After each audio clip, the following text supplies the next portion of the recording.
Le capitalisme engendre une dynamique permanente d'accumulation, de crise et d'innovation.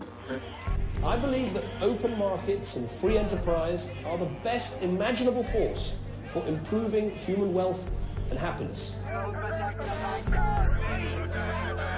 Je pense que les forces sociales et politiques sont les forces centrales dans la dynamique du capitalisme. Did you ever have a moment of doubt about capitalism? Is there some society you know that doesn't run on greed? How would Smith see the economic world around us? I think Keynes would have said the problem is the hole in the economy. Hayek really wrote The Road to Serfdom as a warning. You always have to be careful with Marx about the one-liners. Polanyi, for me, was an intellectual earthquake. I mean, if I had to stereotype Ricardo, I would say he would look like George Soros. Si vous retournez chez Adam Smith, Marx, Schumpeter, vous avez des embryons de mécanismes vous permettant de comprendre la crise actuelle. We were told that capitalism is the product of big thinkers and big ideas. But is it true? How did ideas shape our lives? What is their relation to reality? Can they help us understand today's economic crisis, let alone the future of capitalism?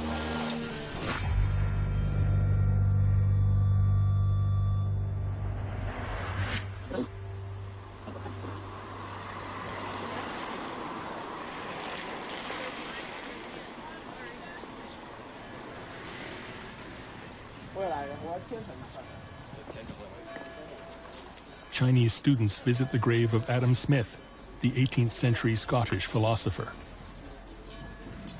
Adam Smith is very honored, and he wrote a very famous book. I don't know what's in English, but in China we call it 国富论, and most all of us know it.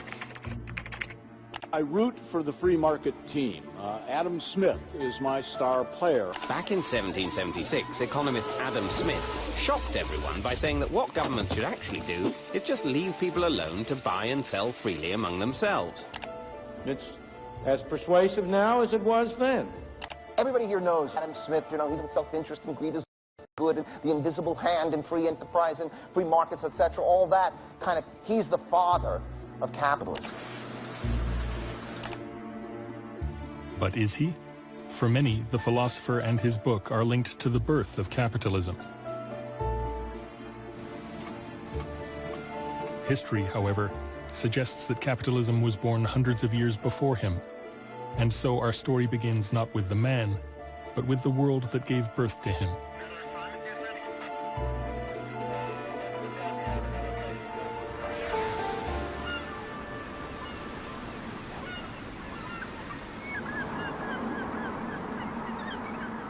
Now, Smith himself was brought up in an interesting port on the east coast of Scotland.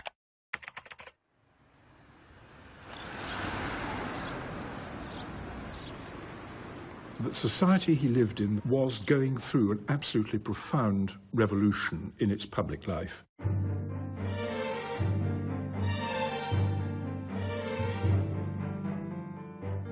The Glorious Revolution in Britain had brought about a religious revolution in Scotland. And then a few years later, Scotland is united to England by an Act of Union, the Act of Union of 1707, which is still in force. And that again brings about a political revolution.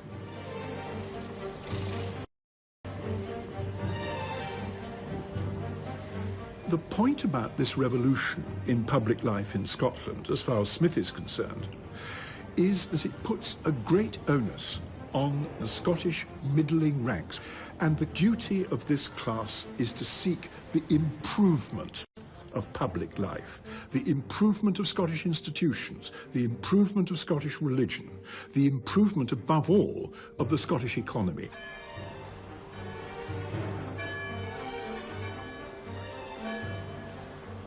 When Smith moved from Kirkcaldy to this house in 1778, he moved with his mother, who was, by that stage, a very frail old lady.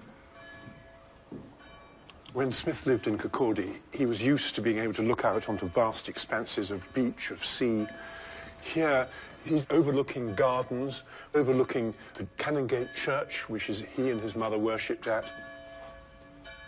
It's interesting because from one of these windows, Smith was able to look out over the monument to his old and very best friend and partner, David Hume.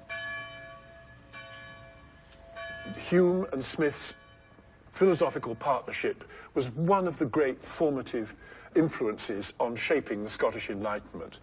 Hume and Smith, two men who were as like as peas in a pod intellectually, both had the ambition to try and develop a philosophy, a science even, that would explain the principles of human behavior, explain the principles of social organization and historical change without any reference whatsoever to religion.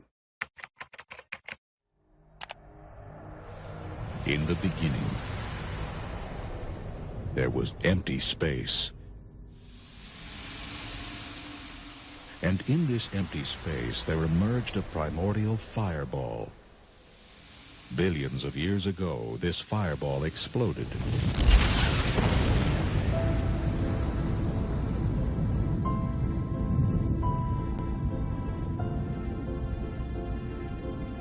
Adam Smith, like other philosophers of his time, was searching for laws that could explain human development, a science of man.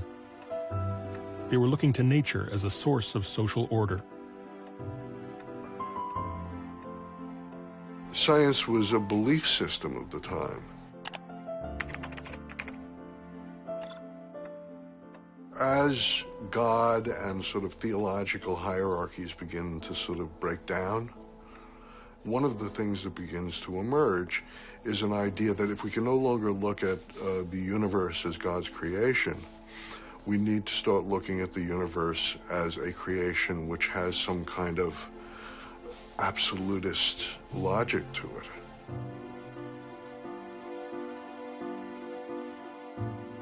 Karl Polanyi, who was a botanist, decides that he's going to take the entire natural world and define it as a system that is completely integrated and that is hierarchical.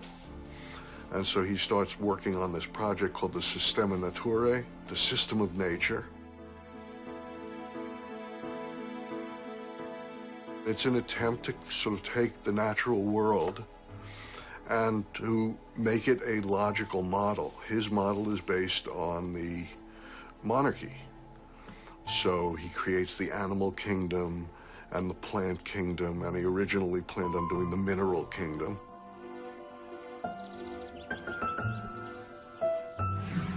What he's doing is taking the social structure of his time and turning it into a natural hierarchy. In other words, that hierarchy is not something that has been created by the sword, but rather hierarchy and inequality is something that has been created by nature.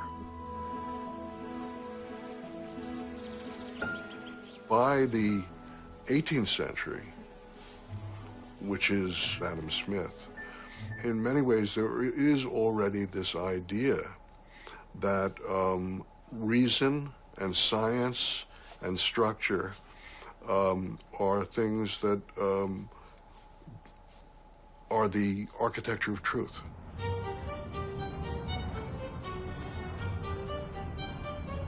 In 1763, almost 30 years after the publication of Systema Naturae, Adam Smith arrives in Paris. He's on a quest to find the natural order of the economy, the basis for his wealth of nations. In Paris, he moves instantly to the circle of the physiocrats, the économistes, and to François Quesnay, who is the leader.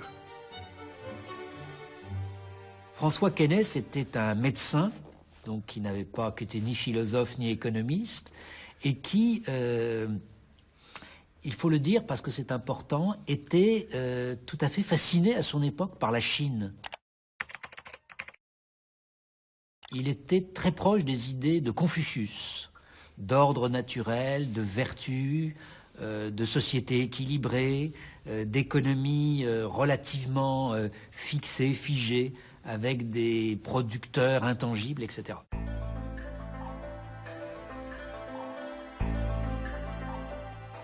Keynes se pose la question de l'économie en disant on doit pouvoir construire le circuit de l'économie. C'est-à-dire établir qui produit pour vendre à qui, qu'est-ce qu'elle produit et pour qui, donc voir tous les flux d'échange de produits comme d'argent entre les acteurs. Classical economics was founded by two doctors. William Petty, a surgeon in Ireland, and François Quesnay in France founded physiocracy. And their concept of circular flow between producers and consumers was inspired by their view of the bloodstream. They said just as in the human body there's a circular flow of blood to the organs, so the economy is very much like a human body, and it circulates blood from the producers to the consumers.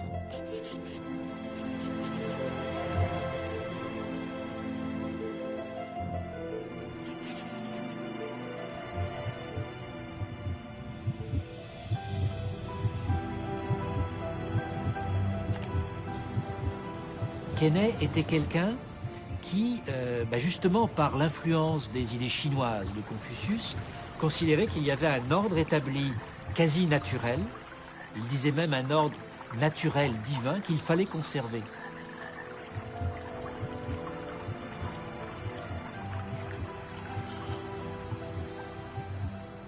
Donc en ce sens-là, c'est peut-être normal que Smith et d'autres après reprennent cette idée-là ou mentionnent les idées des physiocrates comme étant importantes pour eux, puisque c'était la première fois peut-être qu'on établissait cet ordre naturel et qu'on donnait les mesures pour le maintenir.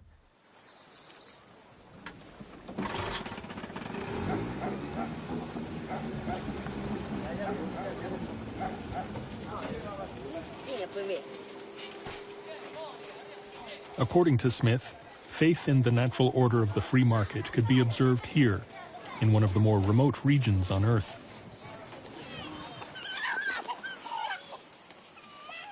What we can see in Smith's work is an exercise in putting together an absolutely enormous science of man.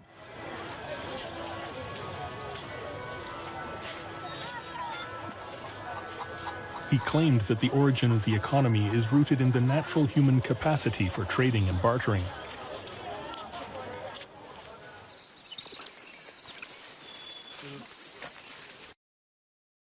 In evidence, he offered the savage tribes, as he called them, of the Americas.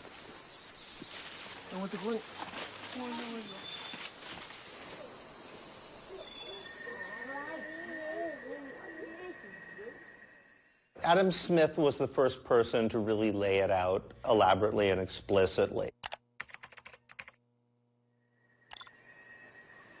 Once upon a time, when there was no money, people would have to swap things directly. You know, I would say, tell you what, I'll give you 20 chickens for that cow. All right, maybe 25 chickens.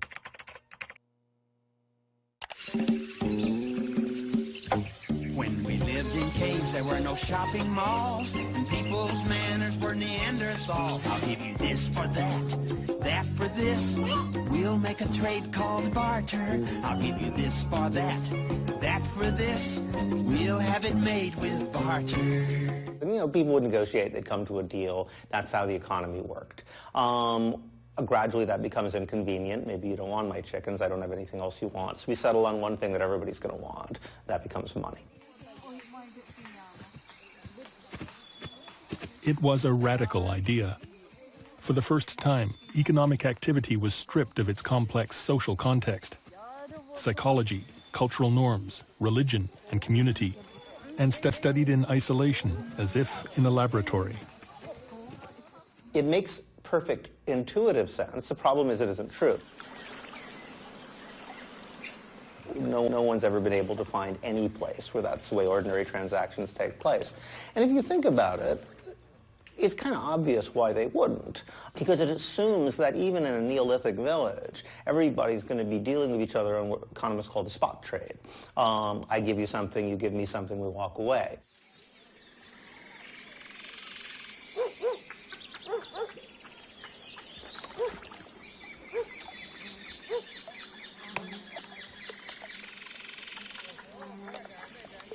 Adam Smith's idea of barter and trade could have easily been demonstrated by the way these hunters in this isolated community barter and trade their hunt.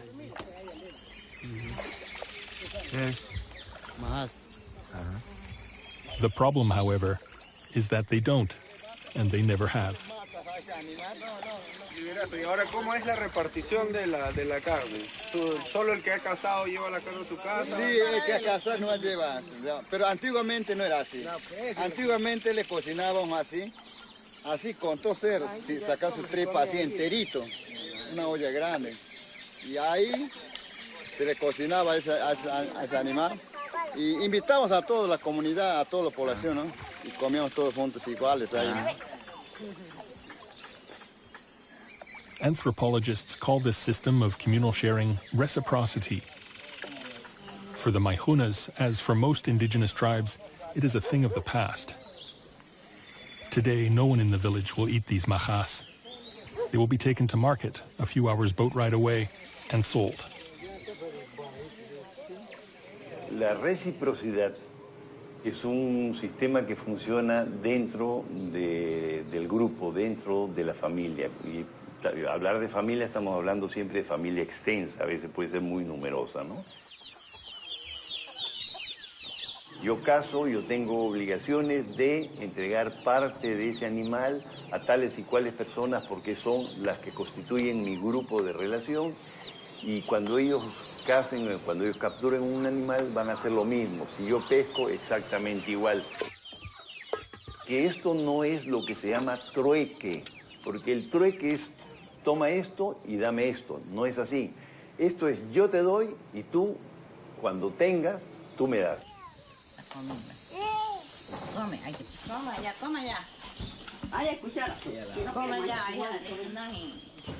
Adam Smith, you can't really blame him. He didn't really have the evidence. But since then, economists have been told over and over again by anthropologists, well, no, people don't actually do that.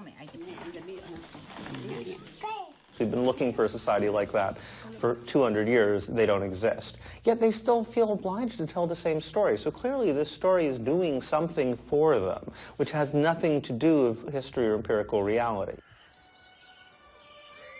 The Maihunas did not evolve from bartering and trading into a market economy, no matter what 18th century theory would have us believe. Rather, colonization and the market system tracked them down in the 19th century, once rubber was found in the Amazon.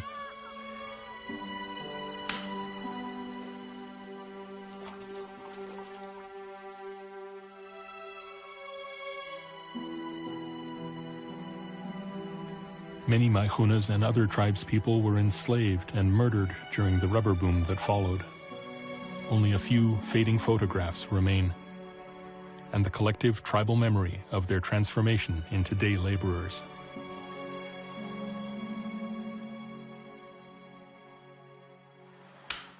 Solamente han trabajado como esclavos, han trabajado como personas que solamente como quizás no entendían mucho qué es un dinero solamente para una vestimenta. Entonces prácticamente estas cosas, yo entiendo que esto han trabajado mucho los Maihunas. So if Adam Smith's science of man cannot explain the building blocks of a market economy, how did the market evolve historically? Qui fait le capitalisme? Pour les idéologues, ce sont les grands penseurs. Smith, Ricardo. Pour moi, ce sont les marchands de Venise, les marchands de Bruges. Ce sont les acteurs qui inventent les institutions du capitalisme. Et Adam Smith est simplement une lointaine justification de ce mécanisme-là dans le domaine des idées.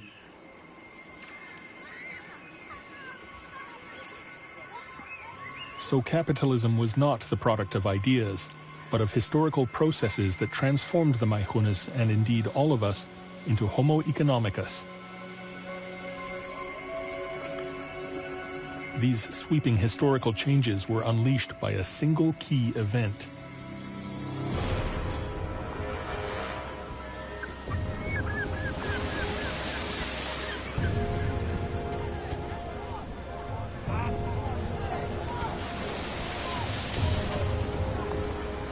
גילוי אמריקה היה מאורע מכונן גם של המהפכה המדעית וגם של הקפיטליזם, של הכלכלה הקפיטליסטית. באופן מאוד מאוד שלוב, הדוק אחד בשני.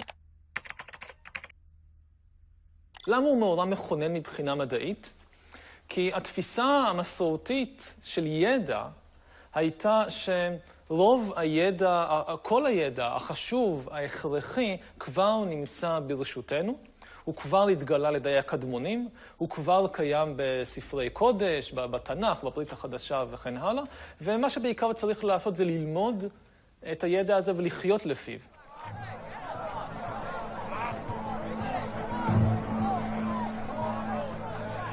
והאירופאים, לא זו בלבד שהם מגלים חצי עולם חדש, אלא מתחילים לכבוש אותו, ליישב אותו, לסחוט ממנו כסף, ממטעי טבק, מטעי כותנה, ממכרות זהב, ממכרות כסף.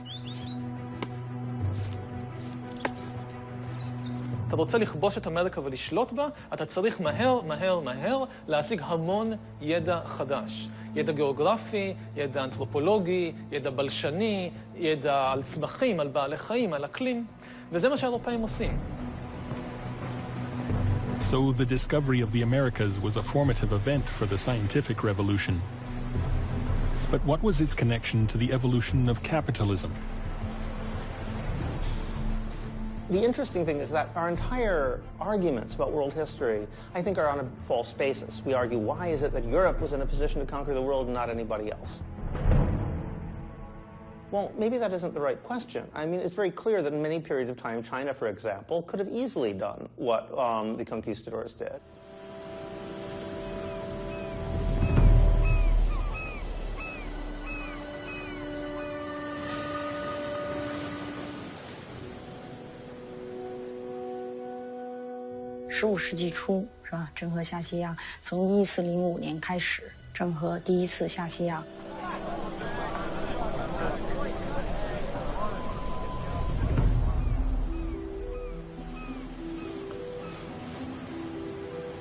那么一直到1433年啊，郑和第7次下西洋以后结束啊。那么在这个以后啊，那么差不多80年。80多年以后啊，西方才开始东来。但是从这个规模上来看啊，从这个人员的配备以及这个船只的这个技术啊，造船的技术以及航海的技术来看，那么在这80多年前啊，这个郑和下西洋的时候，那么中国应该说是在这个站在这个世界的这个航海的前列的。But it just never occurred to them to, like, depopulate entire continents to be able to accumulate, masses of gold and silver. It would have seemed completely psychotic to most people on Earth. So it's not that everybody wants to rule the world. The question is, why did Europe actually end up doing it? I think the answer lies in this peculiar relationship between lenders and entrepreneurs, as I call them. And if you think of the conquistadors as the archetypal entrepreneur who always wants more and more, who's always creating something out of nothing and in order to make more and more money. So while Chinese voyages of discovery were decreed by an emperor, Western discoveries began as private initiatives, unleashing a completely different process. מה שגילוי אמריקה מאותת למשקיעים, לבנקאים, למלכים, לסוחרים, זה שיש פה באמת הזדמנות אדירה על ידי השקעות ביוזמות חדשות לקבל תשואה גדולה לאין שיעור ממה שהשקעתי מלכתחילה. אנשים מוכנים לתת סכומים הרבה יותר גדולים של כסף, הרבה יותר בקלות, כי יש את הדוגמה של קולומבוס, הנה זה עבד שם. ומשם זה מתחיל. כלומר, יש פה איזשהו מאזן. יותר אשראי ליזמים, אז כמובן לא כל מצליחים, כמו שרוב הסטארט-אפים היום לא מצליחים. אבל מספיק שאחד לכמה סטארט-אפים גיאוגרפיים כאלה באמת מצליח, ואתה מקים לעצמך מושבה בפיליפינים או במקסיקו.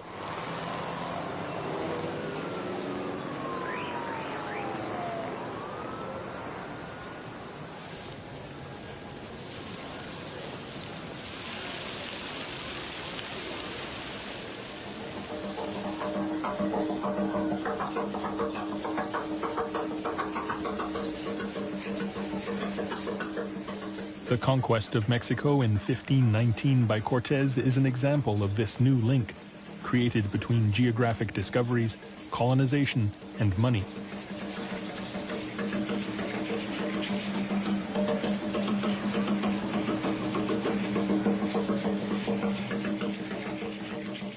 The fascinating thing I discovered when I started looking at the actual histories of the conquistadors is every single one of them was in debt.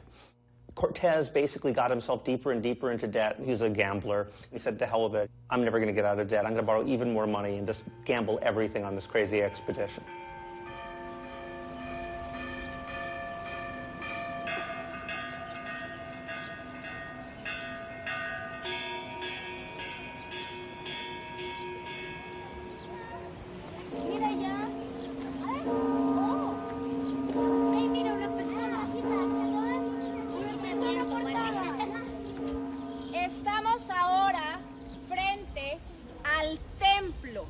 El templo más importante de este lugar.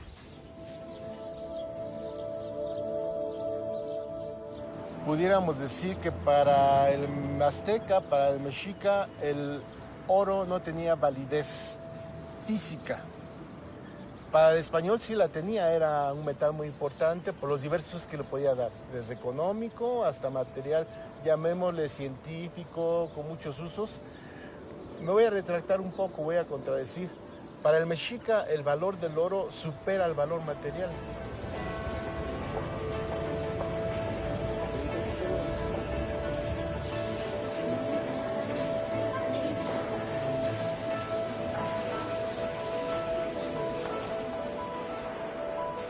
When asked by the envoy of Montezuma, the Mexica king, about his obsession with gold, Cortés replied, "My companions and I are suffering from a disease of the heart, for which there is no cure but gold."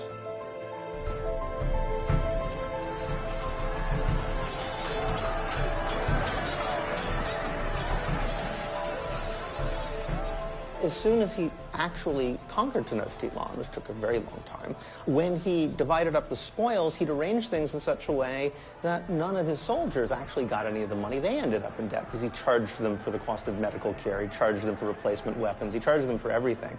They were all in debt. They were up in arms. They were going to kill him. Look, okay, I tell you what, I'm not going to let you off the hook. I'll give you a 10-year moratorium. Go off to the provinces and govern those. And they became these incredibly rapacious governors who just extracted as much money as possible.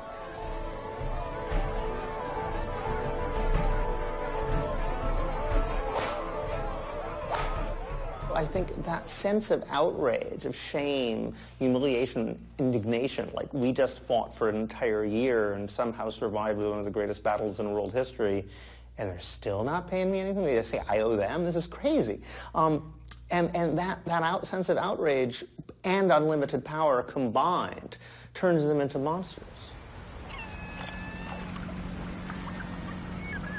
William Shakespeare, in The Merchant of Venice, tried to humanize such lenders and the passions inflamed by money.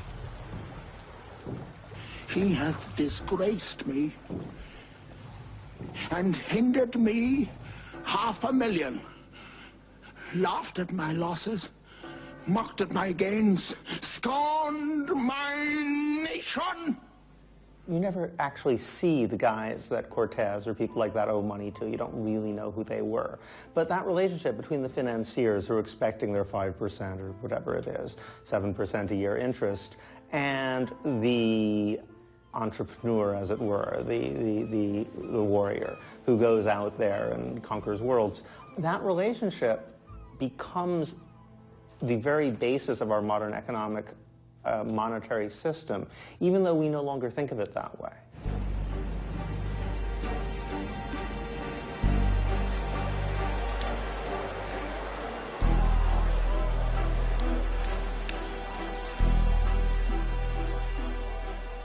וזה המעגל קסמים של ההשקעות והכיבושים, וזה מעגל הקסמים שמתחיל עם גילוי אמריקן ומניע את שני מעגלים האלה, גם המעגל של הגילויים המדעיים וגם המעגל של הכלכלה הקפיטליסטית, של באמת אשראי, השקעות, רווחים, עוד אשראי, עוד השקעות, עוד רווחים.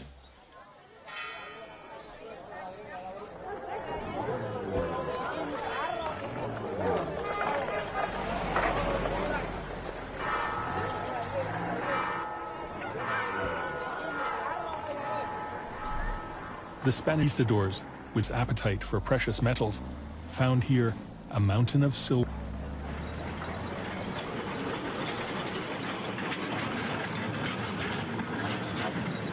They called it Cerro Rico, the rich mountain.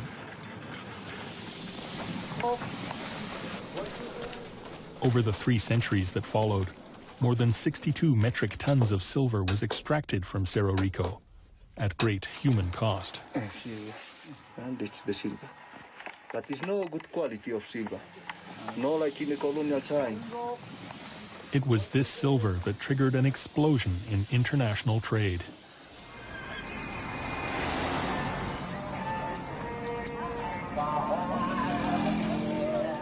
In China, the Latin American silver fueled a dramatic expansion of the commercial market.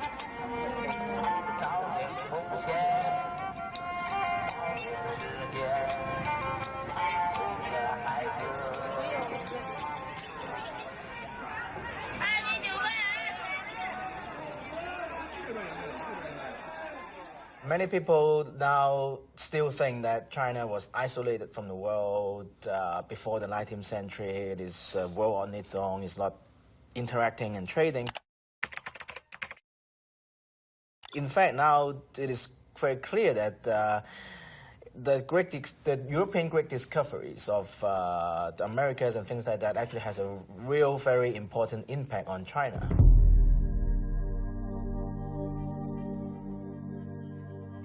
Before the 16th century, the Chinese economy was based on paper currency. That is, the government prints some paper for people to use in transactions.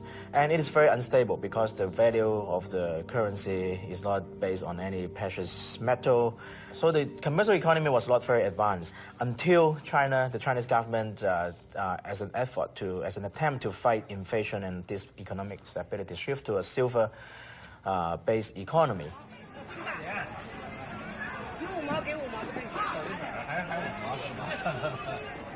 China at that time then found a very reliable, stable and large source of silver. So the whole economy was silverized, meaning that silver became the standard currency for commercial transactions. So it laid the foundation for rapid commercial expansion.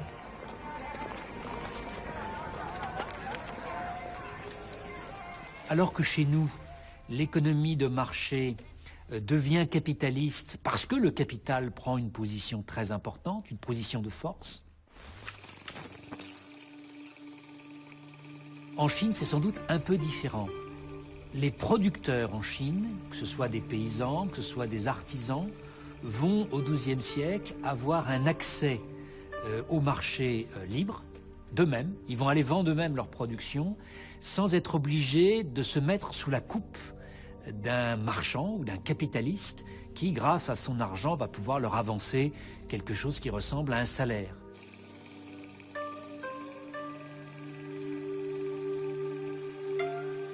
The market that evolved, made of small producers who interacted freely without the need of an entrepreneur or capitalist, attracted the attention of European travelers and missionaries.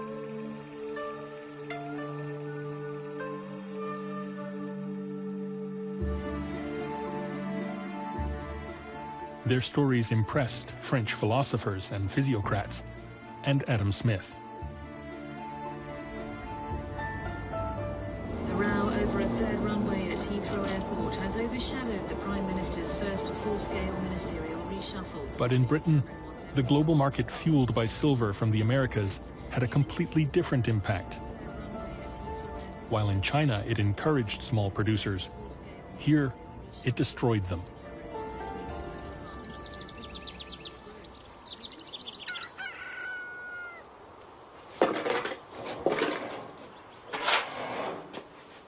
Simon Furley is an advocate for independent small farmers, which has become a rather rare breed since the 16th century.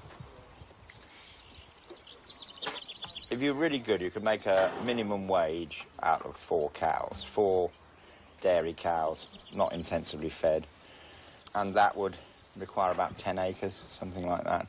I've got 2 cows, and in order to do it full time, you'd need 4, and you'd have to be good. how an independent farmer has been squeezed like that. This is like 400 years process. Yeah, yes, about that. Well, it kind of dates back to enclosure from the 16th century onward, when small farmers were pushed off land so that the larger landowners could monopolise the land and improve it, to make it more productive, which they did. But they threw the bulk of people off the land in the process. And it didn't have to happen that way. The silver that flooded countries like Spain created a growing demand for English wool, which made raising sheep more profitable. Peasants were displaced to make room for more sheep. The process was called enclosure. Les enclosures, en fait, c'est le désir des seigneurs, des propriétaires terriens, qui sont parfois aussi des bourgeois au XVIe siècle en Grande-Bretagne. C'est leur désir de faire respecter un droit de propriété qui, jusqu'à présent, était par la tradition plus ou moins géré en commun, laissé en culture pour les populations qui étaient les plus pauvres. Donc à partir du XVIe, les seigneurs et les bourgeois se mettent à faire valoir leur droit à la terre.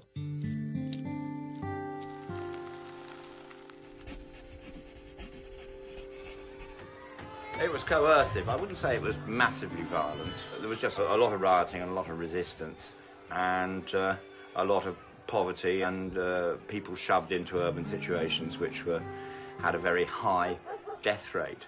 So in a sense it was violent insofar as the death rate in the emerging new industrial towns was higher than it was in the countryside.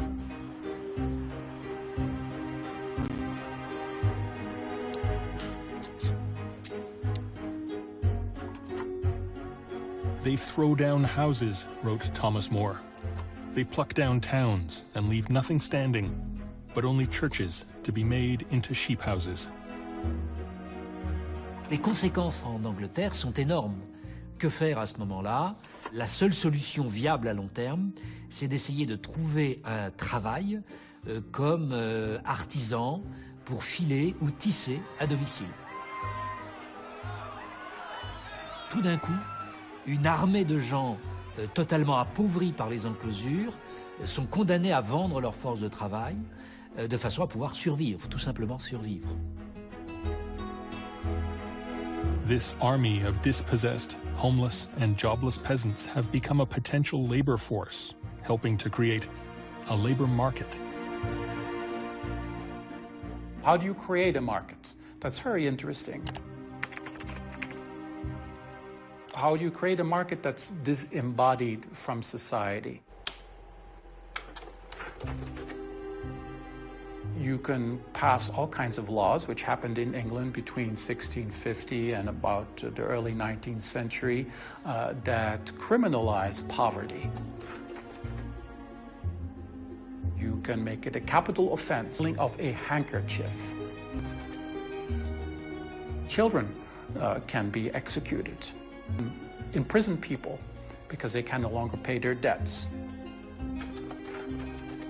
So the amount of terroristic type of laws that are being passed to criminalize poverty, to increase debt, to create human beings that can be bought and sold, that helps bring about a particular kind of market. Come on, Africa. Come on. Come on. Come on. Come on.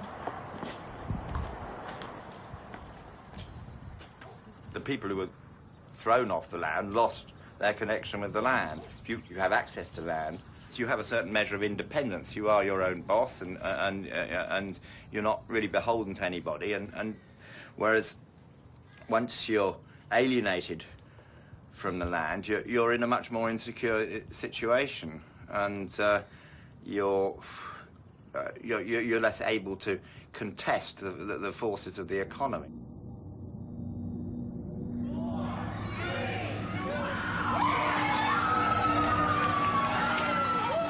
What you've got now is a situation where, in order to keep the wheels of capitalism turning, they had to persuade people to consume, which was problems with people who own land on common land or whatever it was that they weren't that wild about going out and consuming. You don't need to go and buy, actually live in a place like this. Loads to do and keep yourself amused and eat and so forth at your disposal. So the trail of silver and gold that began in the New World helped to stimulate a global market that eventually transformed British society. Around the world, private entrepreneurs were using the newly found riches to build empires. Smith is fascinated, as he has to be, by the mushroom spread of empire. After all, every country in Europe is founding colonies in the underdeveloped world.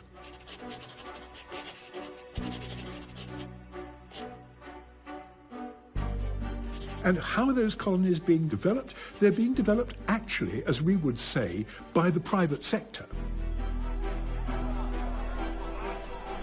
Great trading companies, what are they doing?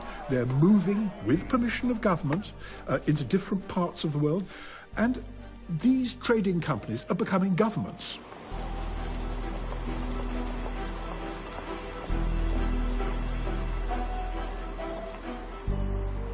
We're standing on the banks of the River Clyde, and in front of you at the moment you can see a tall tower with a blue clock on it.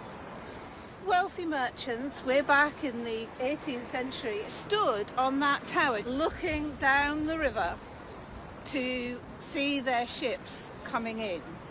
And these wealthy merchants had a sort of triangular trading route.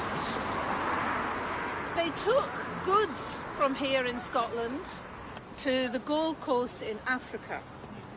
The goods they took from Africa to the West Indies was people.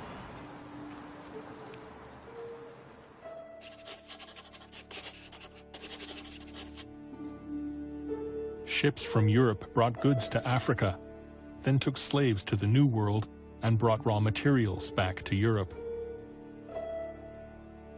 It was called a triangular trade and was mainly a private enterprise, which contributed to the emergence of market economy.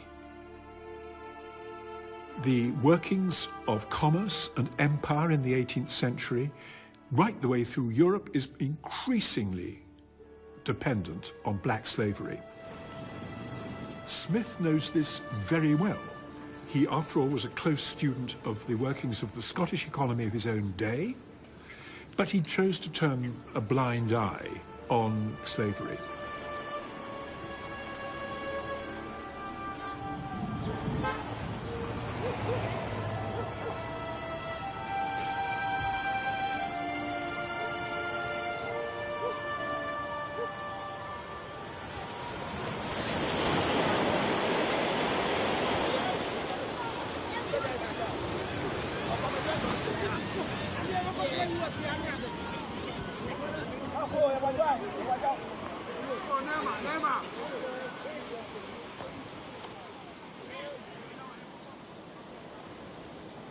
By the 1500s, the transatlantic slave trade was well underway, spearheaded by the Portuguese.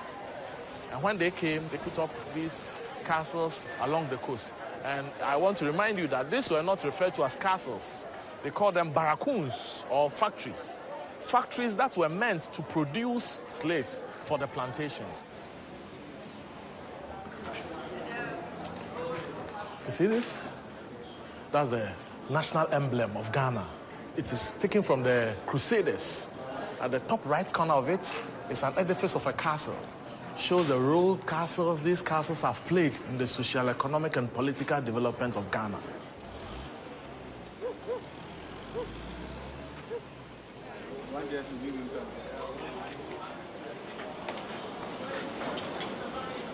This was the male dungeon. There were no lights. So the hole up there provided them with light and ventilation. And they stayed here for about 3 months on the average. Whilst they were here, they urinated, they defecated, they vomited, they ate, and they slept here. So this served as a drainage for their feces and urine. When it rains, water came in to wash the floor. But the whole place got covered with filth. And many of them got sick and died here.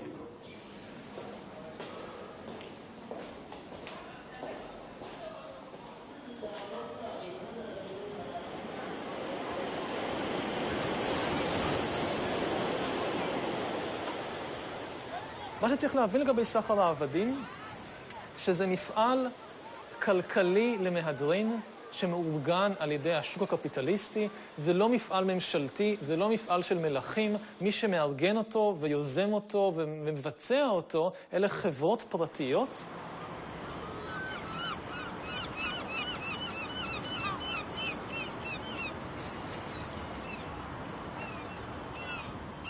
Liverpool became the leading slave trading port in Britain. London and Bristol had kind of dallied with slavery beforehand, but you get to the 1750s and Liverpool really took it to another level.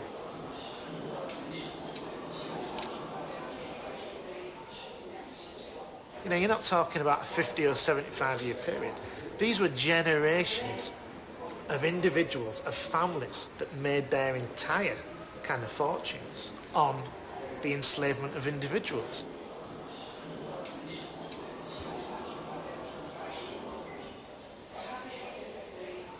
Thomas Golightly was one of the mayors of Liverpool. He was also one of the traders in Liverpool who traded in Africa. Now, he was a very important man. He was the treasurer for a number of societies. And what it shows is how influential individuals in this city were, who were involved in the transatlantic slave trade. שמאיפה יש להם כסף לקנות אוניות ולקנות עבדים ואת כל הדברים האלה? מהשקעות של בני אדם בבורסה. אנשים משקיעים את הכסף שלהם בבורסה, במניות של חברות סחר עבדים, או שמים את זה בבנק, והבנק נותן הלוואה לחברה לסחר עבדים, ועם הכסף הזה עושים את סחר העבדים. וכל הסיפור שם זה רק רווח.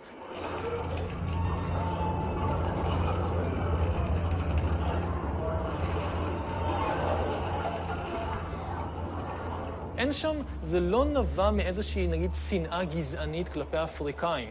לא, הגזענות הזאת הייתה הרבה יותר חלשה, הגזענות היא תוצר של העבדות, היא לא משהו שבא לפני העבדות.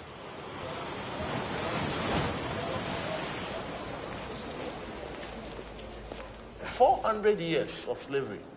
Capitalism, deadly. Everybody wants his share.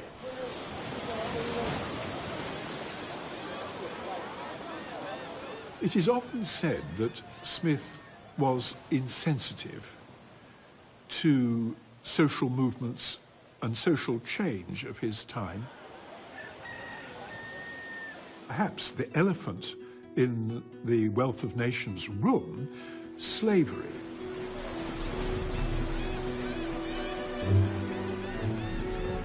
Certain economists and historians would have us believe that what we call free market capitalism was envisioned by Adam Smith and his book, The Wealth of Nations, and came to life with the Industrial Revolution.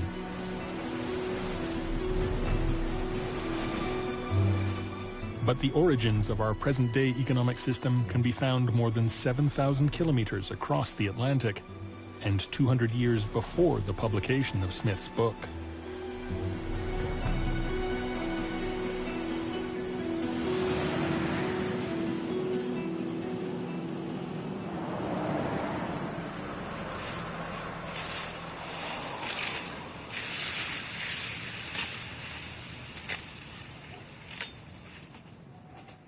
The plantations of the New World were the first productive activity which Europe located in these non-European regions. Prior to that, they either looted or they traded. And they looted and they traded, and they occupied and they settled.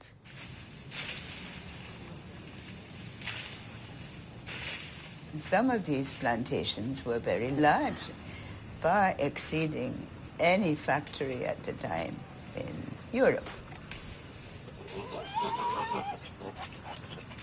It had all the characteristics I would maintain of capitalism, with the sole exception that the labor was not wage labor, but unfree slave labor. But in every other way, it was capitalist to the exclusion of any other consideration. It was only about profit.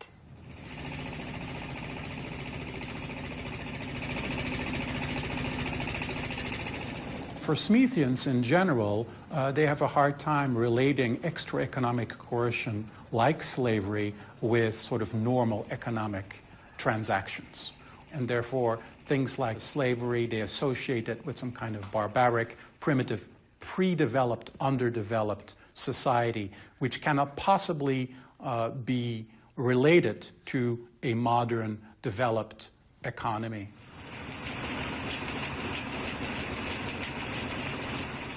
But a strong case can be made that capitalism actually started in the 16th century with the colonization of the Caribbean and Latin America.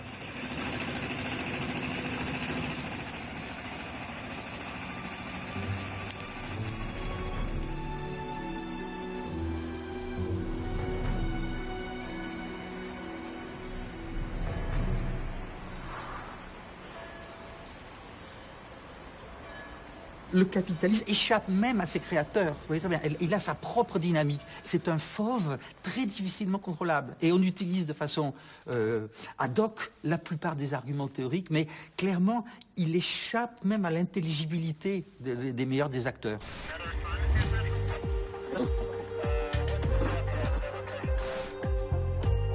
But if indeed the birth of capitalism has nothing to do with Adam Smith, why has his book, The Wealth of Nations, become such an influential work? And why is his view of the economy as science so widely held?